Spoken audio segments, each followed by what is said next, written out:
আসসালামু আলাইকুম সবাইকে, কেমন আছেন আপনারা? আশা করি ভালোই আছেন। তো সবাইকে আমার শখের ফার্ম পেজে স্বাগতম। তো যারা যারা আমার পেজটি লাইক ফলো করেননি অবশ্যই লাইক ফলো করে আমাদের পাশে থাকেন, আর ইউটিউবে হলে অবশ্যই সাবস্ক্রাইব করে আমাদের পাশে থাকেন, কারণ 1K সাবস্ক্রাইবার হইতে আর অল্প সাবস্ক্রাইবার লাগে। তো সবাই সাবস্ক্রাইব করে আমাদের পাশেই থাকেন। তো চলুন ভিডিওটি শুরু করি। আমি আজকে আপনাদেরকে দেখানোর চেষ্টা করব আমাদের যেই রাইস মিলটা তৈরি হচ্ছিল ছোট্ট, যেটাকে মিনি রাইস মিল বলে।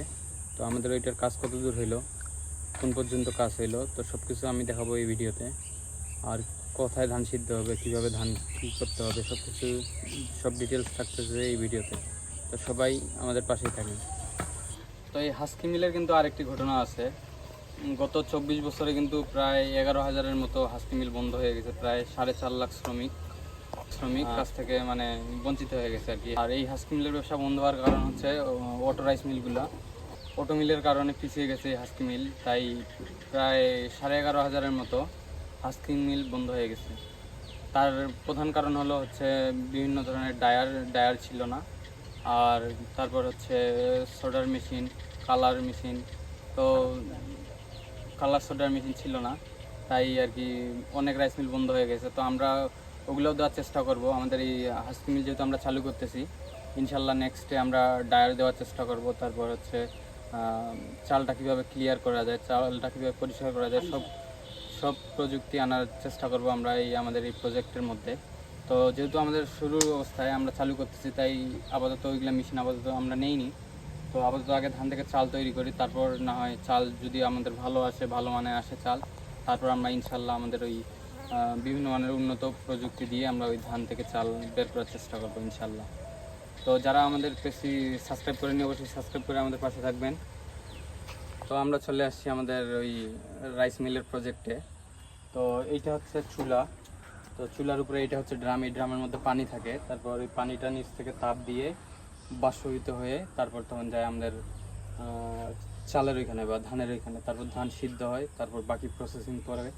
তো সবার যে এটা মেন জিনিস এটা হচ্ছে এই চুলা। এখান থেকে গ্যাস আমাদের এইখানে চলে আসবে। আসো একটু দেখাও ভালো করে। আমাদের যে এই দুইটা ড্রাম, এই ড্রামের মধ্যে থাকে ধান।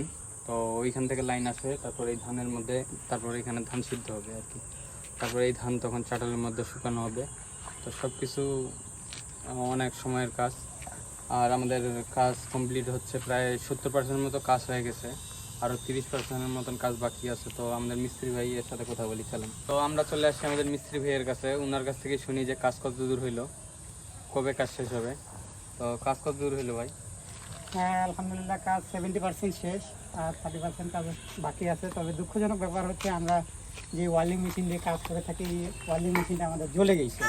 এই ক্ষেত্রে আজকে কাজ এই পর্যন্ত স্থগিত করা হচ্ছে।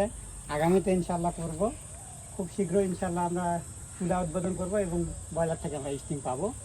2-1-এর মধ্যে ইনশাল্লাহ আপনাদেরকে আমরা পরিপূর্ণ রেজাল্ট দিতে পারবো।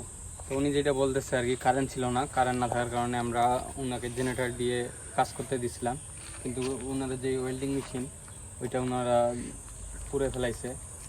তো তাই আজকের মতো ওনারা কাজ করতে পারতেছে না, স্থগিত। তো তাদের মন অনেক খারাপ, কারণ তারা আজকে কাজ এখনও অনেক সময় বাকি ছিল, অনেক কাজ আগাইতো, কিন্তু কাজ মেশিনের কারণে কাজ অফ হয়ে গেছে।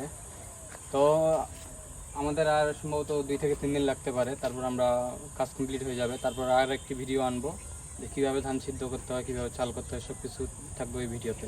তো যারা নেক্সট পার্ট চান বা নেক্সট ভিডিও চান অবশ্যই আমাদের চ্যানেলটি সাবস্ক্রাইব করে আমাদের পাশেই থাকবেন।